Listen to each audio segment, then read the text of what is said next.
Going presentation. Yep. Okay, great. So we are all set. Yeah. So again, my title for the webinar today is Process Innovation with Dynamic Beam Lasers in Advanced Laser Welding. And I want to start acknowledging the people who have contributed to this presentation. You can see on the bottom here. So Rishad, Shahid, Mir, and Katerina. So a few different people contributed to this work. So, you know, Rishad is doing PhD and others are postdocs. So it's a mix of skills. So thanks to all those people. So I have organized the webinar in two sections, in two parts. So part A, I will cover a bit of process fundamentals, and then part B, in part B, I will present 3 applications. So we'll start with an application in thick section welding, single pass for stainless steel. Then we go to autogenous welding of boron steel, so high strength steel coated with aluminum silicon. And then the last one is again autogenous welding with for aluminium 6000. Right. So let's start with a bit of introduction. So process fundamentals. I won't be covering, you know, the real fundamental of the optics and the laser itself, because this has been already covered in the past in some other webinars. So today I will be taking more like a process focused introduction. So from a process development standing point. So one slide I want to show straight away is the beam shaping and why beam shaping is like emerging. So beam shaping, we say, is a hot topic these days. And we can see even simply by attending conferences like Lane, Ecoleo, or any other technical conference in the community, there is at least one session dedicated to beam shaping. And the reason being is becoming like hot topic across welding, but not only. So what we did, we basically used the Scopus database, and this is already 1 year old, to see like the number of papers, publications over the last 20 years or 25 years. And you can see the trend. Okay, so it's like almost exponentially growing, not only within the welding industry, but across all the laser material processing, with additive manufacturing contributing also quite significantly. So there is a clear, you know, split between welding and additive manufacturing. And even within laser ablation or, you know, laser cleaning in general, now there are few papers also coming up. So it's definitely a big trend, it's a growing trend. So this is attracting, you know, interest from different stakeholders, starting from academia, from research institutions, from industry. Yeah, so definitely a growing trend overall. So today we are not talking about beam shaping in general, but we are focusing on dynamic beam shaping lasers.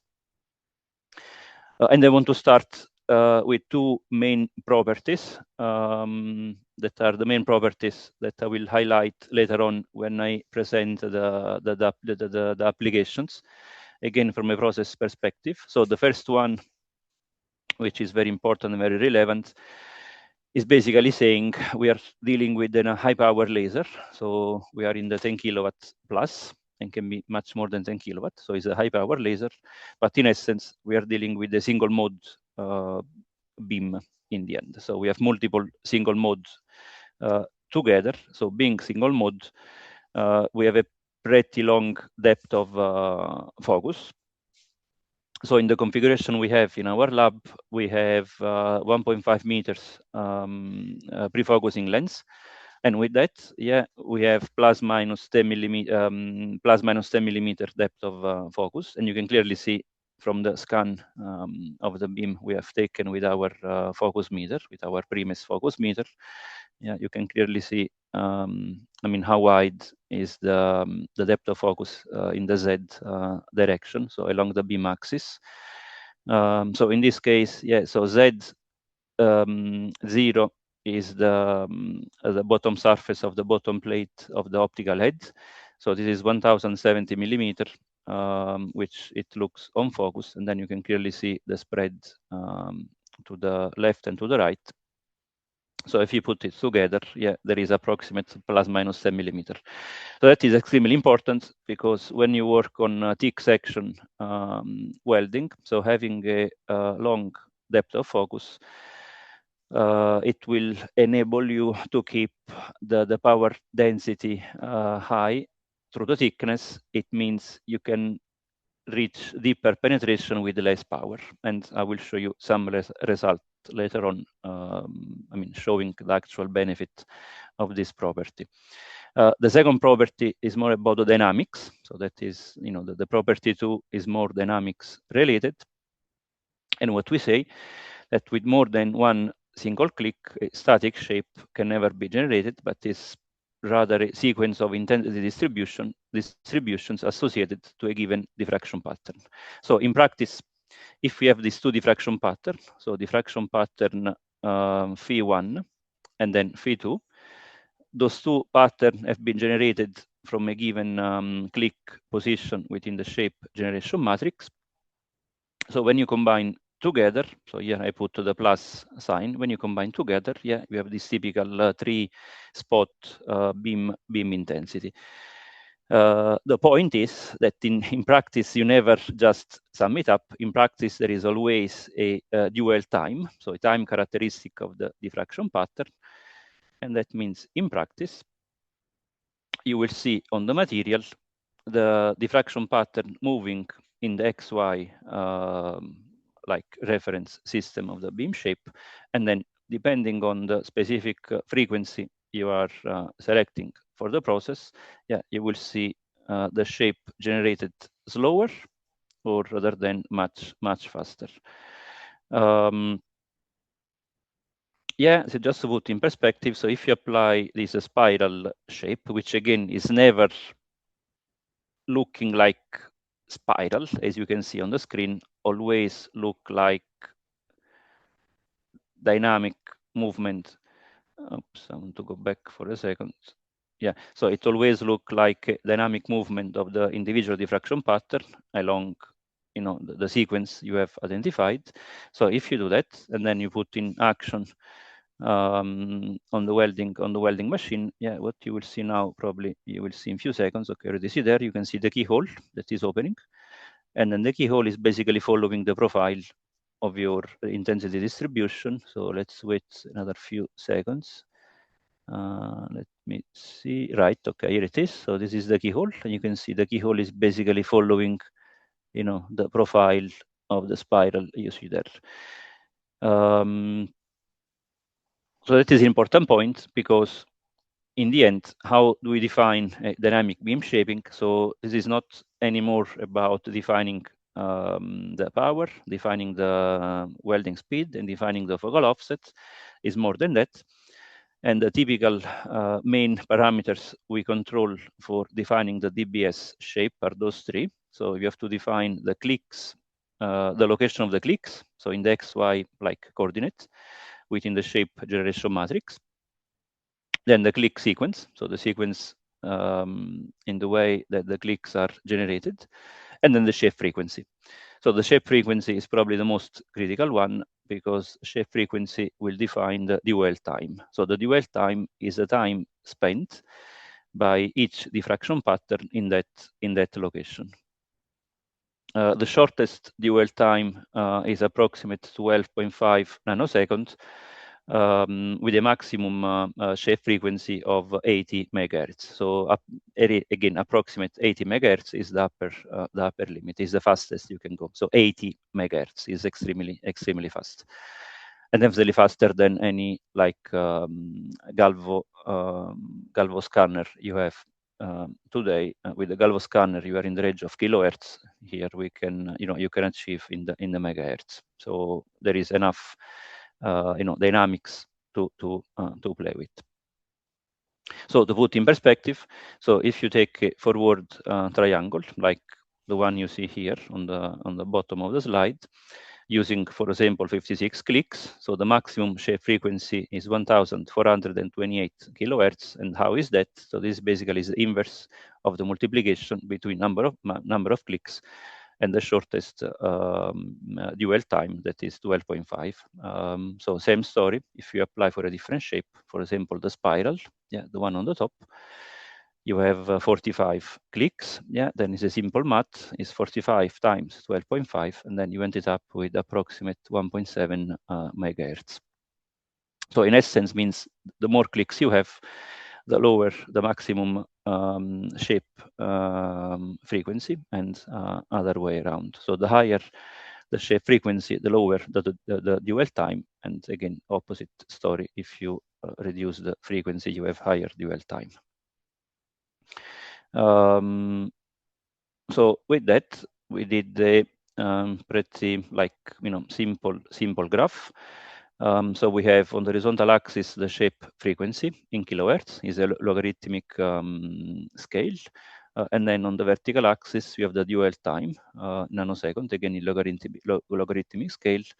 And it has been the plot has been created for 4 cases. So 2 clicks, 5 clicks, 10, and then 15 clicks.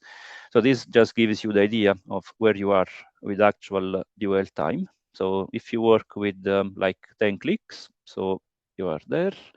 And if you want to apply 1 megahertz, so you are here, it means your dwell time is approximate 100 nanoseconds.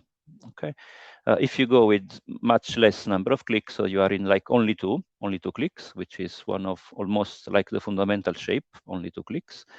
So we are on the yellow graph. So obviously, having less number of clicks, you can increase the frequency almost to the upper limit, and the dwell time is still pretty small. So in this case, the highest frequency you can achieve is exactly 40 megahertz, because with 2 clicks, we are just taking half of the 80 megahertz.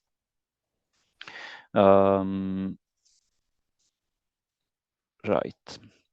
So as you can see, dwell time, that is inverse of the shape frequency, is the main, like in the end, control variable that will be affecting the dynamics of the molten pool, the dynamics of the capillary, and the solidification behavior of the weld itself.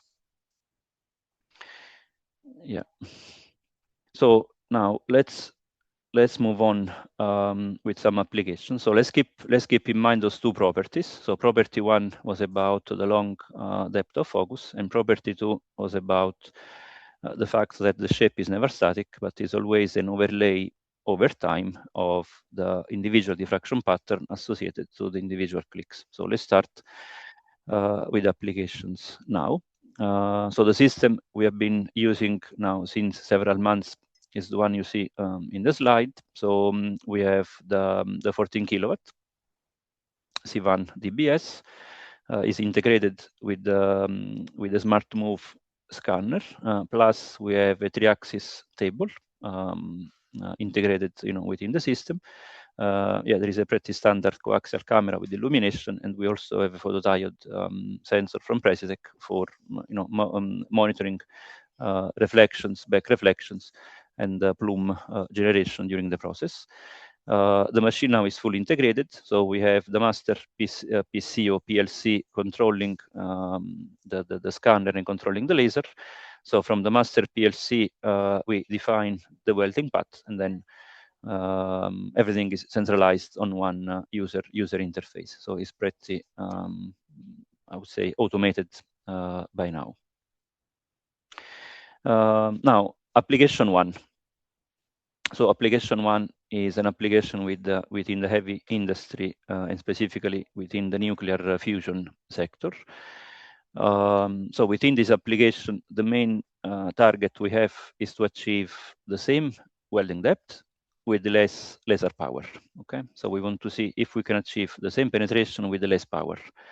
And why is that? Because of many reasons. The obvious one, less power means less energy consumption. So there is automatically energy saving. On the technical side, less power means less thermal distortion. and if you're using less power, eventually you can also enable the inbore welding of the pipes, but this is outside of the scope at this moment. So now, if you compare those two welds, the one on the left and the one on the right, you say, okay, it looks like those two welds have been produced with less power. That could be like, one of the first thought you have in your mind, saying, okay, eventually the one on the right, it looks almost in conduction mode, and sorry, the one on the left and the one on the right, it looks in keyhole mode, or approaching in the keyhole mode. So it means most probably is either different beam properties or is simply different power.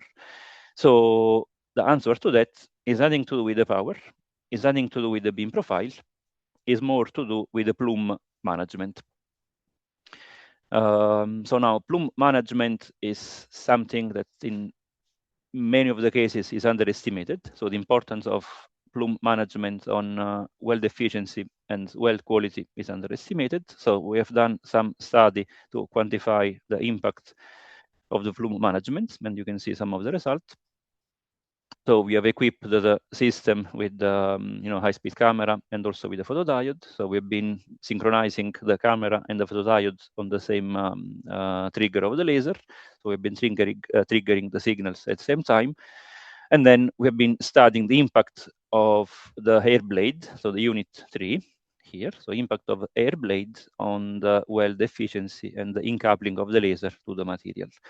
So we have changed the position of the air blade vertically, ZB, so up and down, and then the position laterally, XB, so along the axis of the weld. And you can see some of the snapshots here on the right-hand side. So the first bit is the part the welds produced at 80 millimeter, so air blade 80 millimeter in the X direction. With variable vertical position of the air blade. And then the welds on the right-hand side are the same story with the same vertical position, but 160 millimeter in X.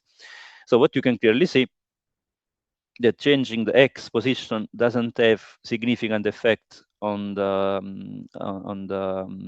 incoupling efficiency of the laser.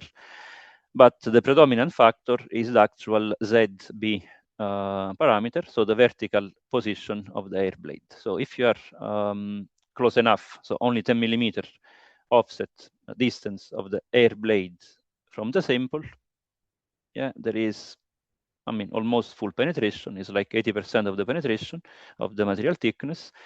If you move at 60 millimeter, yeah, you lose penetration quite significantly. You're not probably even in keyhole anymore. You're even, you're pretty much in conduction mode. So there is a significant drop in coupling efficiency. What's the reason for that? The reason for that eventually, yeah, is because of the plume. The plume is attenuating the beam, so the laser beam. So there is a phased distortion along the beam propagation axis. So it means eventually you are generating your, in this case was a single click, so the single central spot with 4 lobes on the side. So this is the nominal beam profile. However, because of the beam attenuation through the plume, especially for the 60 millimeter air blade position, so the beam gets distorted, and then when it arrives on the material, it doesn't look like this profile anymore. It's something distorted, and because of that, the energy flux on the material is lower, and then lower energy flux means different weld profile. So the lesson learned is that it's not only about optimizing the beam intensity profile, it's also about optimizing the hair blade and the shielding gas.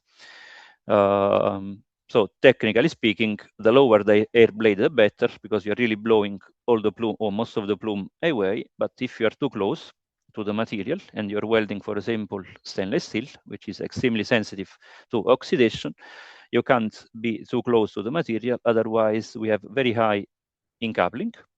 And again, I want to show this. You have very high incoupling, but you have massive very significant oxidation. You can see the brown, the dark area on the top surface, which is not ideal. Well, this is a major defect, welding defect. So it must be avoided. And that's why, in the end, we have to find out the compromise between having a proper removal of the plume and at the same time proper coverage of the welds with the shielding gas. So we have been in multiple design and testing iterations. So starting with the shielding gas integrated within the clamp. So this is one case. And eventually the gas flow was perpendicular to the weld direction. In other case, shielding gas was parallel to weld direction. So we tried a few different combinations and we ended up with this configuration. So in this configuration, the laser beam was fixed at 6 degrees from the normal. The sample was moving in the horizontal direction. So the hair blade was positioned at approximate 60-65 millimeter from the plate, and then the gas was blowing through the nozzle. So with that configuration, we tested. Again, we are in the stainless steel 316, and we tested a few different thicknesses. So we started with relatively low, only 3 millimeter. Then we went to 5, then 10, and then 16 millimeter. So up to 5 millimeter, we didn't notice a big benefit of using the dynamic beam laser, simply because 5 millimeter is still pretty much smaller than the actual depth of focus. But then when we approached 16 millimeter, we have seen very significant power reduction. So to give you some idea, all those welds have been produced at 15 millimeter per second. And what we know when we use a more standard laser, so standard Gaussian beam without any beam shaping, so standard setup, usually we need 1 kilowatt to penetrate 1 millimeter. So if you have 16 millimeter, you would require something in the 16 kilowatt. So in this case, we achieved the same penetration, 16 millimeter, using only 9 kilowatt. So that for us is a significant saving. And then we said, okay, now let's compare against the literature to see what the literature says about this. And this is not an easy task, because when you go in the literature, in the scientific papers, publications, you ended up having different speeds, different spot diameter, maybe different thickness, not exactly the same. So setup eventually also different shielding, different plume management. So to have the comparison more fair, so we down selected only those cases with those keywords. So 316L, same material, using only fiber laser, only CW lasers, and we only retained the experiments where the penetration was greater than 5 millimeter. Then we normalized everything against the interaction time, and then we divided by the actual achieved penetration depth. And then, we presented the result comparing our case against the best and the worst case situation. So just to make a disclaimer, this is a summary of what we have found in the literature. I hope we haven't missed any major paper, but if there is any paper we haven't included, we are more than happy to have a conversation and then revise our findings. So that this is simply based on what we managed to find in the public domain. Right, so that is application 1. Now moving on with application 2. So we are back to thin plates, so sheet metals. So we are within the automotive sector, and this application is specific for impact beams, so high strength steel. So now we are talking boron steel that is coated with aluminum silicon for corrosion protection. And this is a typical case for terror welded blanks. So those plates are butt welded.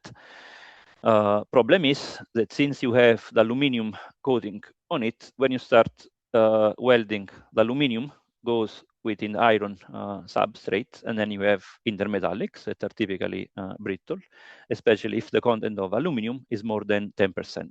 So the target was to say, okay, can we still weld those boron steel plates coated with aluminum silicon in such a way we minimize the negative effect of intermetallics. So intermetallics can never be completely removed because it's part of the chemistry, it's part of the part of the metallurgy. But is there a way of reducing the negative effects? So the whole idea was to say, okay, rather than having like big islands of intermetallics, can we break those islands? So can we have less? Can we reduce the big segregations area and then eventually have smaller segregation spots distributed within the molten pool? Can we do that? And we did some exercise.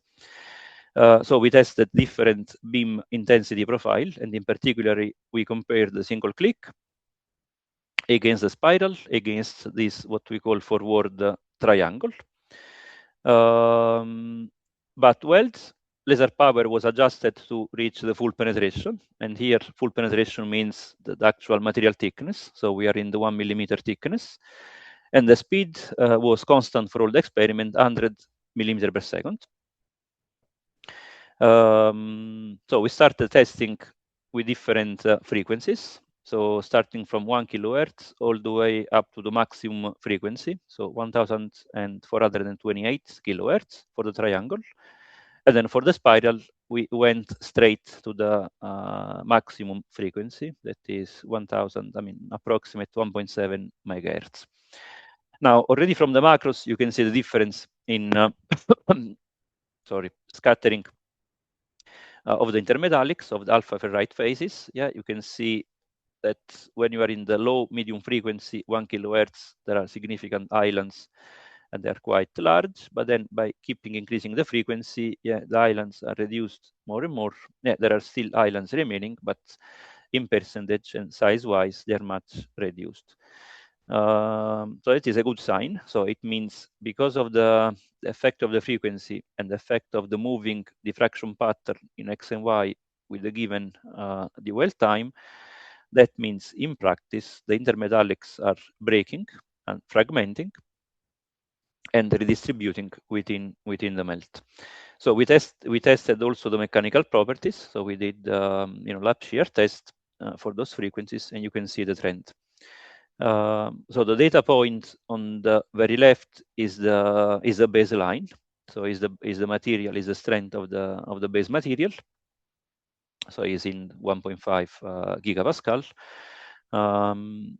Yeah, and then there is almost not exactly linear correlation, but yeah, there is like increasing the frequency of the triangle, the strength goes higher, and we achieved up to 78.5% joint efficiency. Interesting enough, although the spiral has higher frequency, this is 1.7 megapascal compared to 1.4 megahertz. So 1.7 megahertz compared to 1.4 megahertz. The strength of the weld is lower, and then we ask ourselves, okay, how is that? Why is that?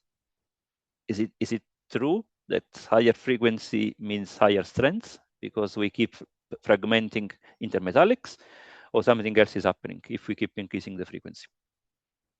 So to answer this question, we also did some CFD, multi-physical CFD simulation. So we have simulated the weld profile. So we did the thermo fluid dynamic simulation to see what's happening within the molten pool. And those are some of the snapshots for different time steps. So the top one are for the triangle. So what you see clearly, this is expected. So there is a Marangoni flow towards the top, Marangoni flow towards the bottom. That is expected because of the surface tension. Yeah, and then there is upward flow because of the recoil pressure. So not too much surprise. But then when you do the spiral, the situation is significantly different. You still have this recirculation towards the top and towards the bottom, again driven by the Marangoni flow, but we have also recirculation within the molten pool. So those recirculation area are the area where eventually, intermetallics are just looping around. They're not fragmenting. It's like a stagnation area here and there. And this is what we concluded, saying, okay, having higher frequency can be beneficial, but is also the combination between the frequency and the distribution in the XY, the spatial distribution of the beam intensity itself. So we can't generalize higher frequency, more fragmentation, but is always, the trade-off between the frequency and the beam intensity profile. And then some snapshot is a work in progress. Is not completed yet. Is in progress. We also started working in overlap welds, and in overlap welds you have more coating at the interface because you have a double interface, and because of the more coating going within the melt, we are expecting some additional challenge with the fragmentation of intermetallics. So this is a work in progress. We have the test in progress, and the result will be presented by Mir at ICALEO. Next ICALEO. In October. So now the final application is the application 3. So now we are going to aluminium. So this is 6005 aluminium. So it's a 6000 series aluminium. It's a 3 millimeter thick plate. We have been using, the same welding machine. Speed this time is much lower. Is only 35 millimeter per second. Laser power has been fixed at 3.4 kilowatt. So now knowing the impact of the plume on the beam attenuation, we've been also using the hair blades to blow the plume away. So the hair blade has been in all the experiments. So the shapes we have tested are those two. Is a single click, which is always a baseline, and then there's like a T-shape profile, which we call Suter beam. So the Suter beam is a combination of 5 clicks. You see here within the beam generation matrix. And the first click here on the very top, there are 3 clicks overlaid. That's why in the end is the total number of clicks is 7. So basically 3 here. So 3, 4, 5, 6, and 7. So there are total 7 clicks. That's why in the first click position, we say repeated 3 times, so 3 times the dual time. And you can see from the animation of the diffraction pattern, when you start, it stays longer there and then jump in position 4, 5, 6, and 7. You can see nicely from the animation, which has been made by Rishad. And this work will be presented at Lane in September. So so those are the shapes. And then in this project, the idea, or in this research topic, the idea was to understand the impact again of the shape frequency on the mechanical performance of the weld. So we have done that. And we have done also the mechanical test assessment, so lap shear test. And we have been also measuring the porosity. So basically, the way of reading this graph, you have the tensile strength stress on the left hand side, and then on the right hand side is the porosity, and the porosity correspond to the bar chart. To the bar chart you see here on the very bottom. Okay, so if you take like 30 kilohertz, you are there. So you are below like around 80.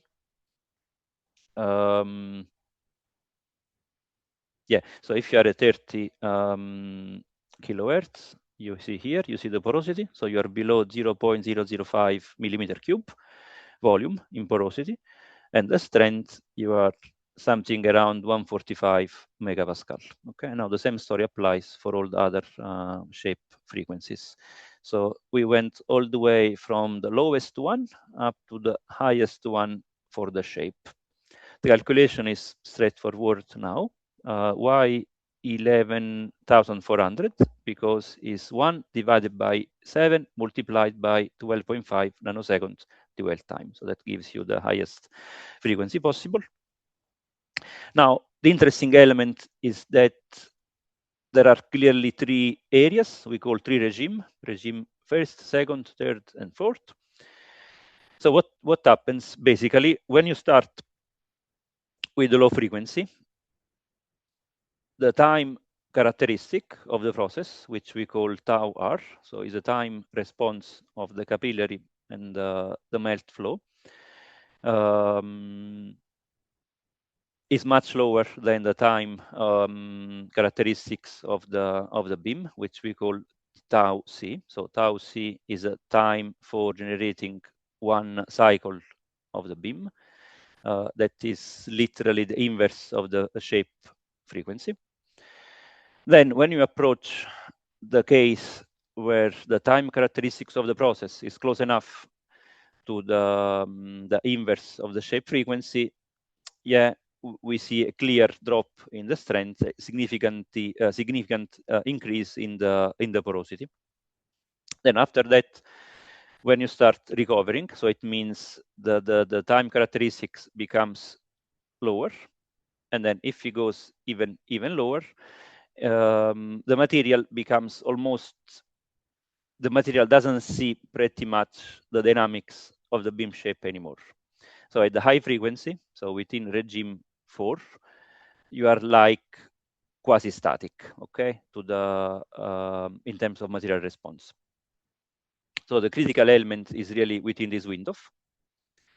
And the way how we have explained the physics happening there, we are trying to find an analogy between a dynamic resonance effect. So the resonance between the capillary dynamics and the frequency of the external beam that is generating opening and closing of the capillary. So in essence, if you take a mass spring damper system, so the mass is the mass of the molten liquid. The damper is eventually the viscosity, and then the stiffness is driven by the surface tension. Okay, and the external force, the external load, is the load associated to the beam itself. Now, the load is dynamic because it comes with the frequency of the beam. So when the frequency of the beam and the frequency of the shape is close enough to the natural frequency of the capillary, that might cause that high significant instability. That is very clear from the cross sections.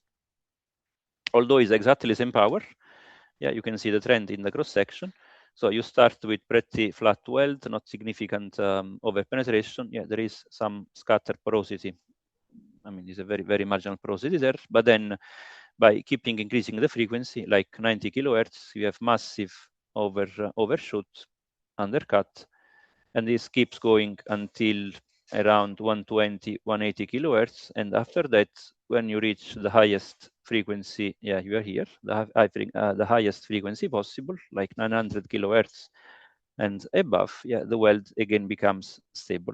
So it's like when the shape frequency is close enough to the natural frequency of the capillary, you are basically creating a resonance or shock effect. So there are ejections and from the molten pool, and that is causing instability, and the consequence is very visible in terms of porosity. Yeah, and I think I will skip on this because we are running out of time.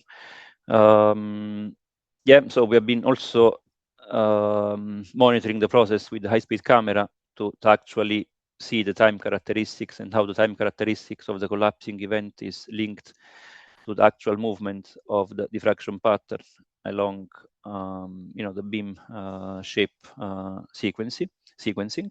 Yeah, and we have found a clear correlation with those four regime. So to conclude, and actually, yeah, because I want to leave some time for questions. So to conclude, okay, what does DBS do compared to static beam shaping?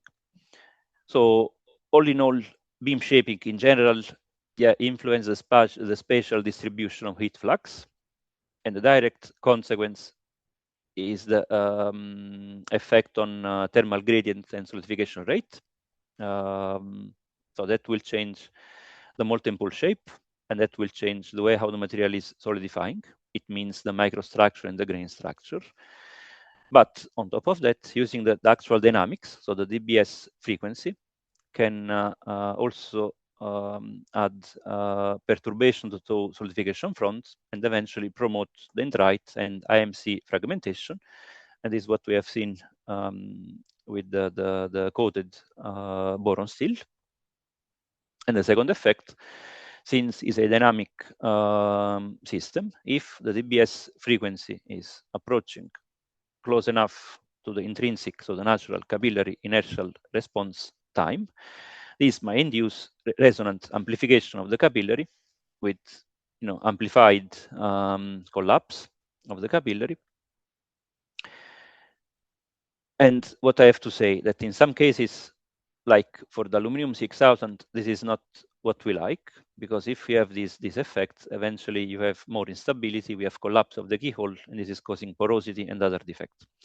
But in other applications, this may be beneficial if it is properly controlled, because eventually we are enhancing the mass flow and the convective mass transport within the molten pool, and this might induce, like if you're welding mixed material, you want to add redistribution of the solute within the molten pool, and this might have a positive effect. So it is something to consider if you want to use this capability of this process for materials that are not only aluminum but eventually mixed material configurations. So in the end, and I close on this, is about the location of the clicks, is about the sequence of the clicks, and is about the shape frequency. Obviously, selecting the right and the most optimal shape for the given material combination in the given joint type is not easy at all. We know that, everybody knows that.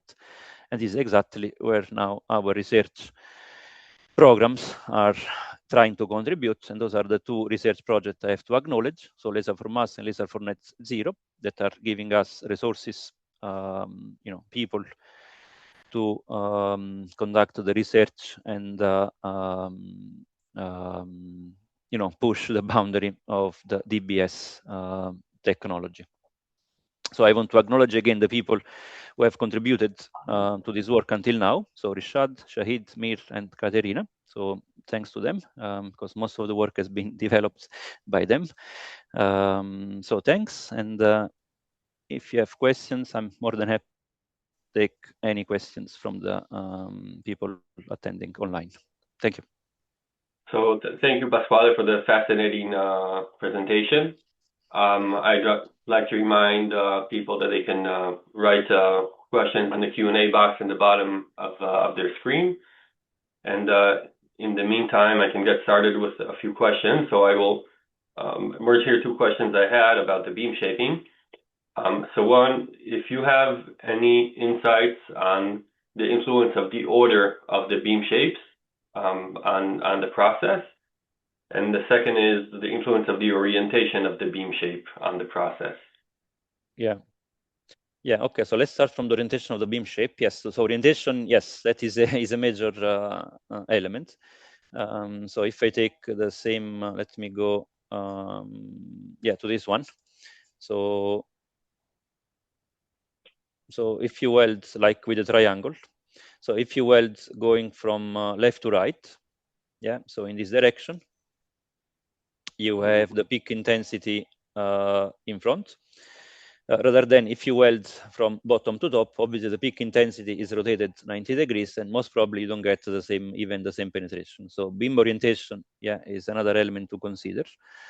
And if you have the scanner, like what we have in our setup, with the scanner, you can automatically readjust the beam profile along the welding path. That is done pretty much automatically by the scanner talking to the laser. So it means although you don't have like in this case, fully axial symmetric beam. It's not a big problem because in general, yeah, the scanner is talking to the laser and then is reorienting the beam along your beam path. So even with the non-axial symmetric beam profile, yeah, you can still automatically adjust the intensity in the right orientation in pretty much in automatic way. And same story for the spiral, and same for any other beam beam profile. And what was the first question again? If you have any insights on the influence of the order of the points. I think you had a slide with a triangle Yeah. where... Yeah. So the order, yeah, that is the sequence. So even if you take, yeah, even this case, yeah, so the sequence also has an effect. And just to say, so in this case, you start on the top, then you jump to the side, and then you go to the center. What I can say is not only about the sequence itself, it's also about the distribution of the points within the matrix. Eventually, you have the same number of points, but the distance between 2 points, they are too far between each other. It means when the beam is jumping between one click to the next one, is adding extra like dwell time, and that might have effect on the on the molten pool stability. So that is something to consider. It's not like a general rule, but it's something to consider, yeah, when designing the shape. Thank you. I'll move to the next question. So that I think is about the 6-section welding that you presented. Have you considered to use a fume extractor in the process? Yeah. We use fume extractor in the. I mean, the fume extractor is always there. In this case, you can see there is a local LEV that is close enough. In this case, the fume extractor was really here on the left-hand side. Is not visible in the image, but it was placed on the left-hand side. The problem is that in general, you can't have always fume extractor too close to the weld because of eventually access to the weld itself. And that's why the solution for us was to use the air blade blowing the fume away. And then the fume eventually is captured by the big LEV extraction, which is like 80 centimeters, 90 centimeters away from the welding area. Thank So you. the cross jet, I would say, is more something like industrial ready solution, because cross jet can move with the table, or cross jet can be integrated within the clamp. So that is something. It looks more like you can make automation on it, and you can switch on and off easily when the weld moves from position A to position B. Thank you. And I will go to the last question. So this is about the case you showed of the aluminum silicon welding. And the question is, how much do you estimate is the influence of the width interface on the mechanical strength? Yeah, so the width interface you can see there. So the width is pretty much the same width profile. There is not too much change, although I mean it's only marginal. So the main change in those welds is the amount of porosity and actual depth of penetration, and eventually the concavity. And those are just consequence of those instabilities I tried to describe. Okay. Yeah. So obviously, I mean, now this is a butt weld. So if you have an overlap weld, yeah, in overlap weld, and you are like like this, in overlap weld, the weld width interface plays an very active role. So if you go with a wire weld profile, you get higher strength, obviously, because we have higher weld interface. But in general, wider weld does not mean automatically stronger weld. And we know, like even in this case, that wider does not mean stronger in general. I don't know if you can share yet, but have you seen wider welds that, because of the intermetallics mix?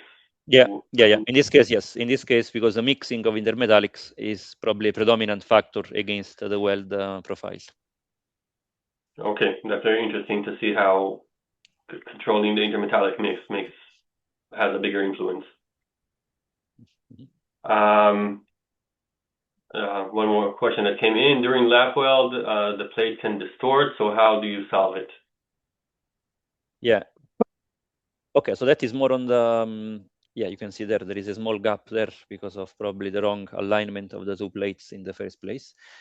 Okay, but that is more like on the thermal distortion management side of things. So the thermal distortion is something to do probably not only with the beam shaping, is also, and probably more importantly, to do with the weld sequencing and the clamping arrangement. So those welds are like, coupon welds, so small samples. They're pretty short, like 100 millimeter, 150 millimeter in length. They're not extremely long.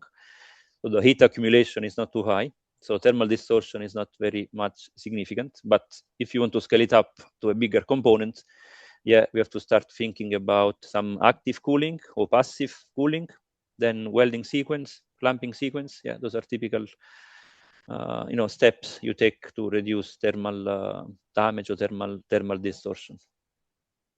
And actually, in one of the, another parallel project we have, which I didn't present today, that is for a battery cooler for battery systems.